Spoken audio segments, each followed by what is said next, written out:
Texaco service stations and dealers from coast to coast present the Fire Chief Double Quartet.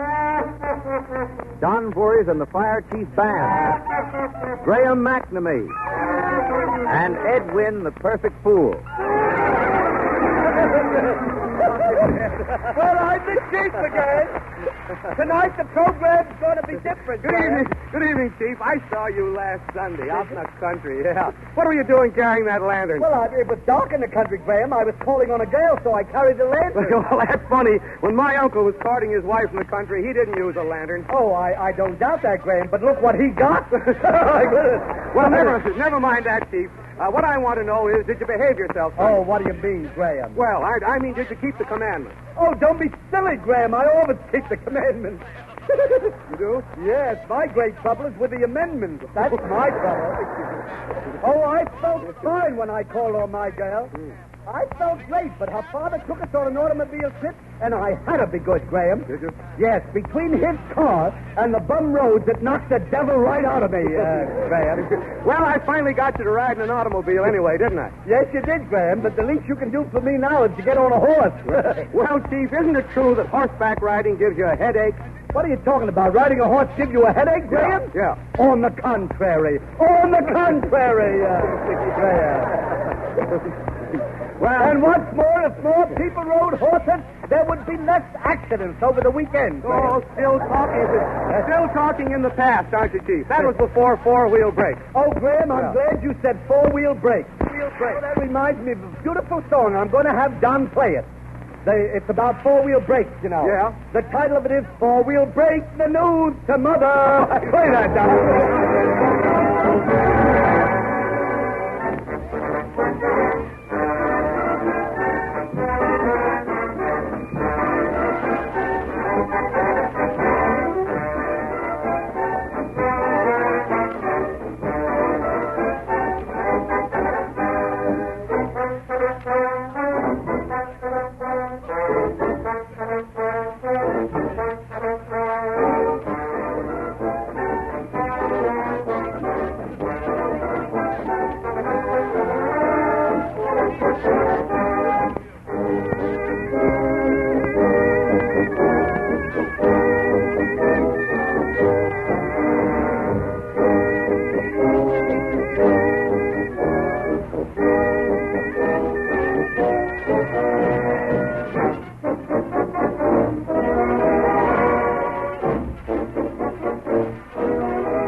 The Depression's about over. I read, according to statistics, every man, woman, and child in this United States is worth $43.50. Oh, that's true, Graham. But the trouble is we owe it to each other. You see, that's it. Well, big brother. Have you got a remedy, Chief? Well, in my opinion, Graham, what this country needs most of all is the man who can make the United States fail for 50 cents on the dollar. That's what I think. Well, according to you, things are only fair. Well, it's the people's own fault, Graham. You take last Sunday, I was down at the beach, and a big fat woman was sitting on the sand. And when she got up, Graham, do you know she left a terrible depression? I suppose so. But the stock market's getting better, isn't it, Chief? I don't think so, Graham. I understand the 5 and 10 cent stores are putting in the stock and bond department. Oh, that's true. I give up, Chief. What's the music going to be? Well, we're talking about the stock market, so I'll have Don play the new investment song. The title of it is, It's a Wise Stock That Knows Its Own Cause.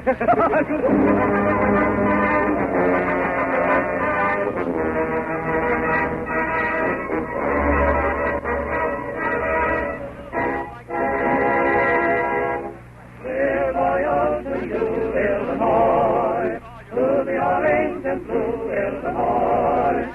Your banner in hand comes to fight for your band from the end of the land, Illinois. Oh, restless is home, Illinois. Your campus is home, Illinois. Your arms are outstretched to greet us, shouting, you're proud to greet us, welcome to you, Illinois.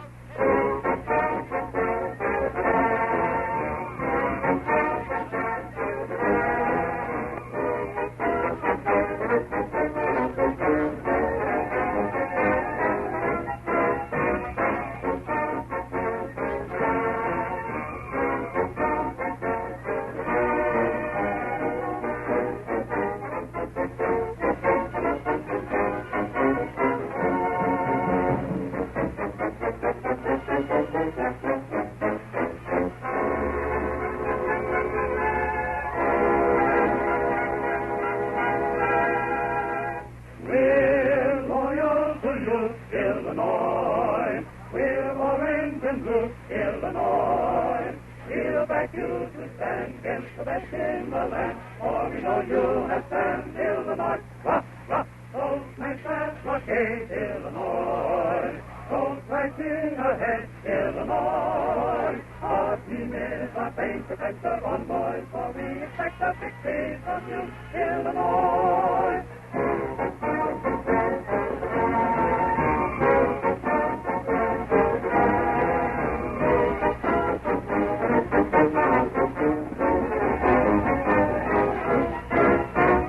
Breakfast we roam, Illinois. Your campus is home, Illinois. Your on guard of friends to make us shouting about to keep us welcome to you, Illinois. That was lovely, Don. Well, here's the chief again. Yeah. Oh, that reminds me. That reminds me, Graham. Yeah? Did you notice I got here early tonight? I came in an airplane. You in an airplane? Yeah. How fast to go, Chief? Oh, I should say about 350 miles an hour. Oh, Chief, 350 miles an hour. Well, I went about 286 miles an hour. Anyhow. Oh, even 286 miles an hour. Well, I bet I went 115 miles an hour. Now, 1 minute, Chief. 115.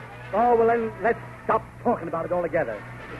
You'll have me backing up in a minute. My goodness. Well, didn't you look at your speedometer at No, I didn't, Graham. Well, Chief, in a car with Texaco Fire Chief's gasoline in the tank, Yeah. you've got to watch the speedometer. If you don't, the old needle starts creeping up on you. Until the first thing you know, you'll be telling some judge all about Fire Chief gasoline. This fire engine gas certainly gets you places in a hurry. Fill up with Fire Chief. Watch your speedometer and be sure your brakes are in condition. Oh, my uncle has great brakes on his car, Graham. Yeah? They're so good that if he has an accident and hits a man, he can stop right on him. Think of that. Oh, he says he would like to use Fire Chief gas, but he thinks it would cost too much, Graham. Oh, that's just the big point, Chief. You tell your uncle the surprising thing is that Texaco Fire Chief costs no more than ordinary gasoline. He'll not have to pay a premium for Fire Chief. Quantity production and advanced refining processes have made it possible to sell this emergency fuel in all our 48 states at no extra price. Oh, well, I'm going to write that to a friend of mine. He's got 8 automobiles, Graham, and he's had them all for 3 years. A man keeps 8 automobiles. Well, depression didn't hurt him, did it? Oh, well, it did in a way, Graham. He's an automobile dealer, you see.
cockeyed. He's so cockeyed. Every time he puts a penny in the slot machine, he's so cockeyed that every time he puts a penny in that machine for chewing gum, he gets a piece of chocolate. Isn't that wonderful? Yeah, he's cockeyed. Well, as the curtain rises, we see the hero dressed up in a loud suit of knickerbockers. He looks like a sport model of the missing link. His father, who is the king, is so rich, Graham, that he bought 6 radios just to keep them shut off. Wait, you haven't heard anything yet. The king takes his son to the royal doctor. He says, "Doctor, there is something wrong with the son, the prince. He keeps thinking that he's a poodle dog." The doctor looks the prince over thoroughly and says, "There's nothing wrong with your son just because he thinks he's a poodle dog. He's conceited."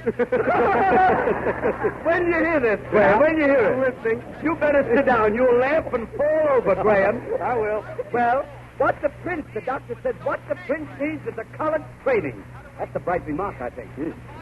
So, the king says, "You are right, doctor. I will send him to Moron College." And the doctor says, "Why, when the prince first came in here, I thought he was a magician. Because when he took his hat off, there was nothing under it." When you hear this opera, Graham, this is too much for the 18-year-old son, the prince, you know. And he says, "Papa, I'm going out to play." And the king says, "What? Play with those holes in your pants?" And the prince says, "No, with my dog." Wait a minute. Now, don't interrupt me, Graham. All right. And the doctor says, "Are you fond of dogs? Are you careful with your dog?" And the prince says, "I'm very careful. I walk on them as little as possible." Wait a second now, Graham.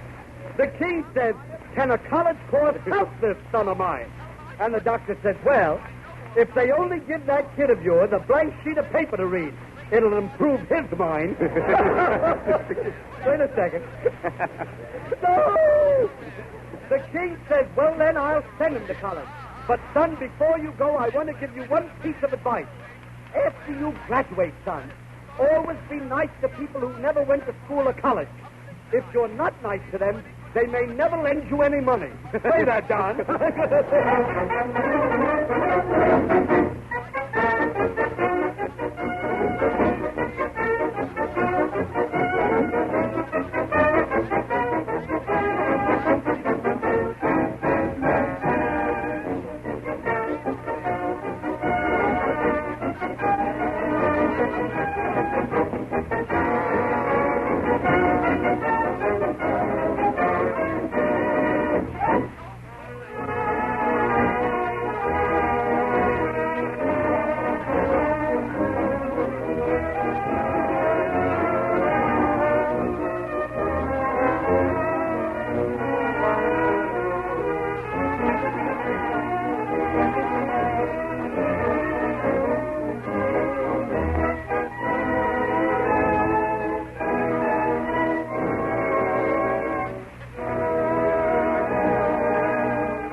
The second act of the opera shows the prince he's at college now. Mm-hmm. He's studying to be a moron. Fine. Yes.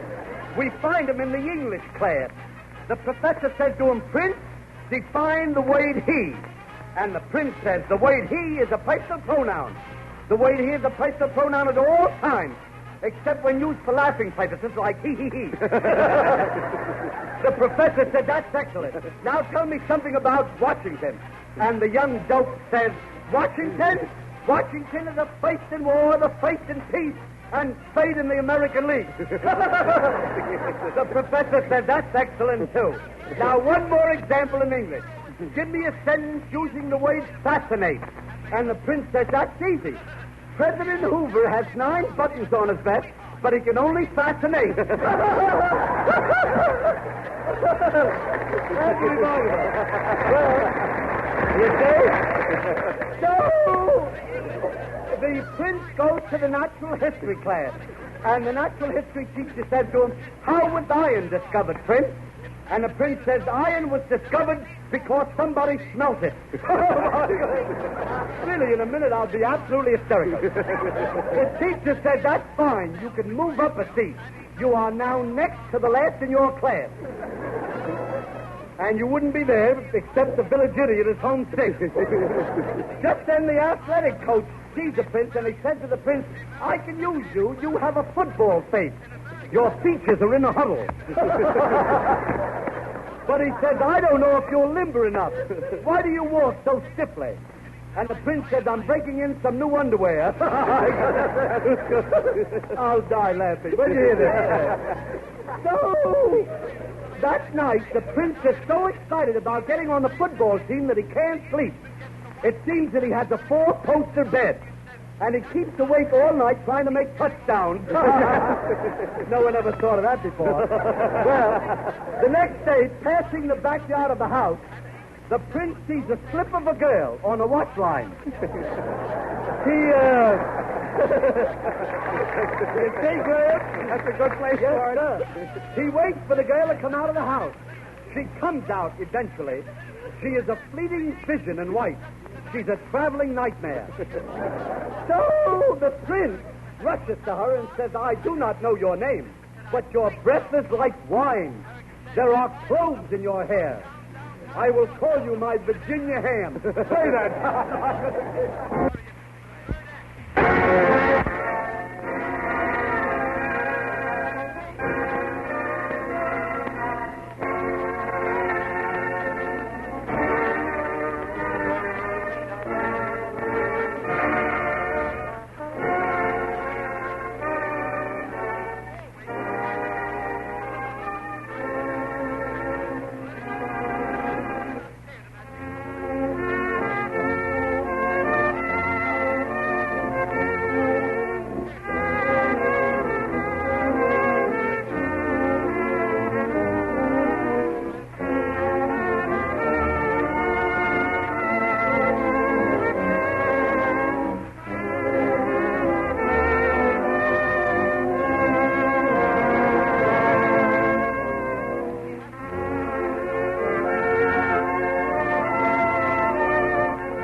Of the opera, this is really the best of all the acts. Good. We see the prince and his sweetheart. They are now lovers, and they are walking together through the fields. Mm-hmm. They pass an aged farmer bending over.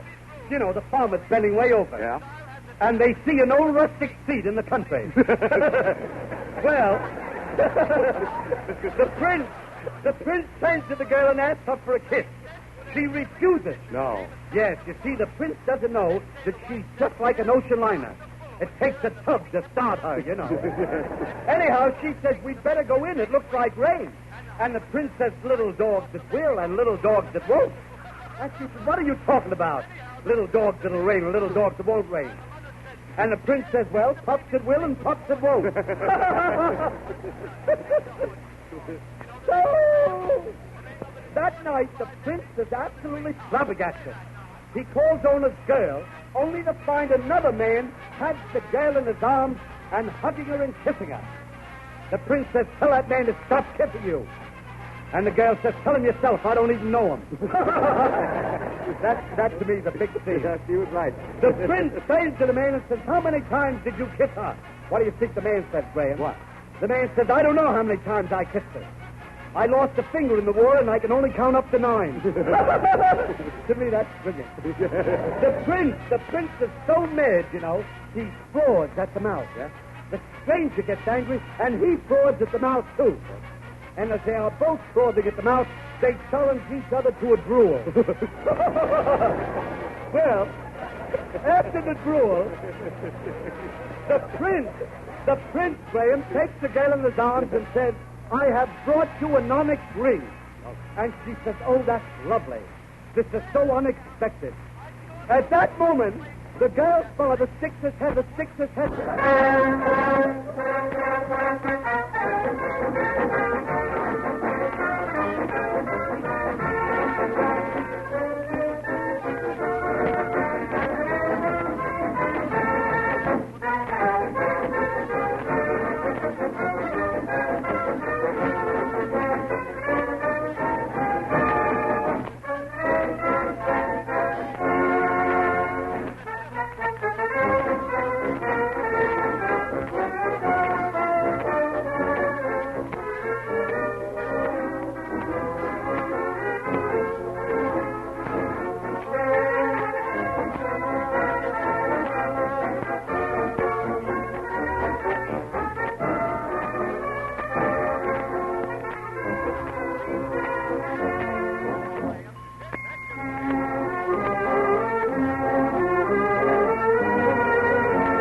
Graham, I love that. That's a beautiful melody. Yeah. The name of that is He Was Dead and She Was Happy. What do you mean by that?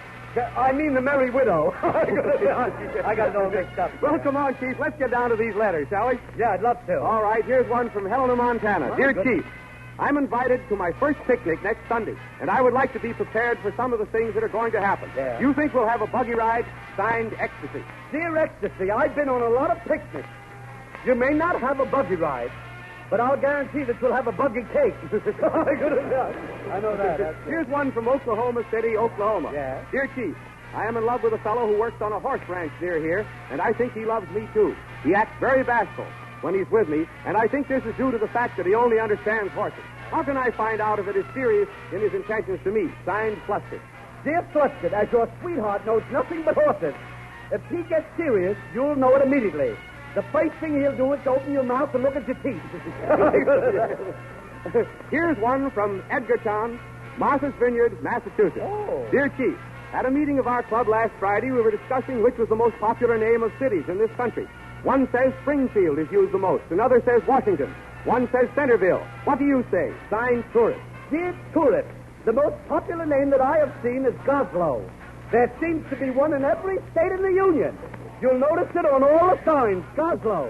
It's spelled G-O-S-L-O-W. Yeah. Well, Chief, Yeah? you know, here's one you'll like, Chief. Here's one from Chillicothe, Ohio. Yeah? Dear Chief, I am a boy 8 years old, and at Sunday school last week, the teacher spoke about Mount Ararat. Can you tell me where this mountain got its name? Signed, Boy Scout. Dear Boy Scout, Mount Ararat got its name from a pussycat. Many years ago, there was a cat that stuttered. And as he was walking over the hill, the stuttering cat said, I smell Ararat. And now, here's one.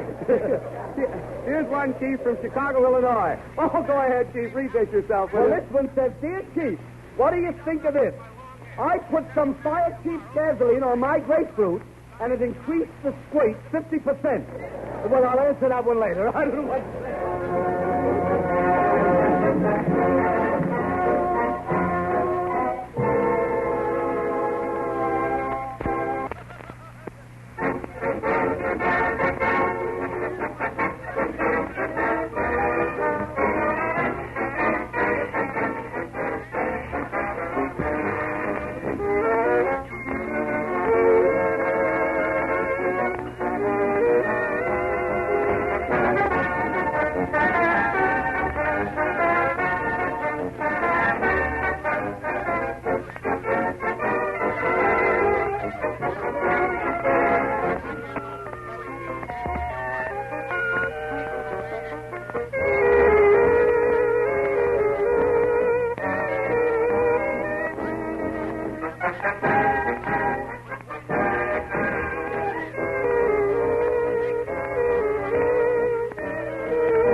saving our country. Waves are hogging on shore. All the Texas from Maine to Texas have never known such love before. Even building and schooling, like the birdies of all. Each girl and boy alike, sharing joy alike, feels that national, truly national, love is pleasing our country. Wherever one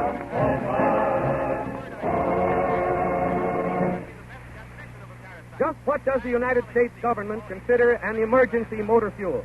Exactly this: a grade of motor fuel suitable for uses in ambulance, fire engines, and emergency vehicles. This statement is taken from their pamphlet, DVM 571, which contains complete specifications for emergency motor fuel. Texaco Fire Chief gasoline surpasses these specifications. An emergency fuel brimming over with fire engine power. Think of it. The same type of gasoline which the United States government specifies for emergency vehicles. You can now have for your own use at the price of ordinary gasoline. You pay no premium. Texaco Fire Chief is sold at all red Texaco pumps and at Texaco pumps only. And remember, July engine heat requires a motor oil that will not spin out or break down. Crack-proof Texaco is that motor oil. It is sold wherever you see the Texaco red star with the green key.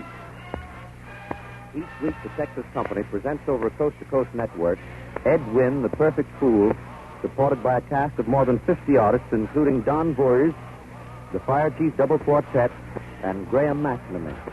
Louis A. Whitten, speaking for the Texas Company, extends its invitation for next Tuesday at the same hour.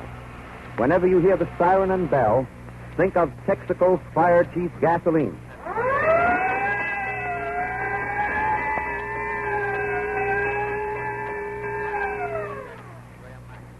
The music on tonight's Fire Chief program included I Got Rhythm, Illinois, We're Loyal to You, Lady Be Good, selections from The Merry Widow, and Love is Sweeping the Country. This is the National Broadcasting Company.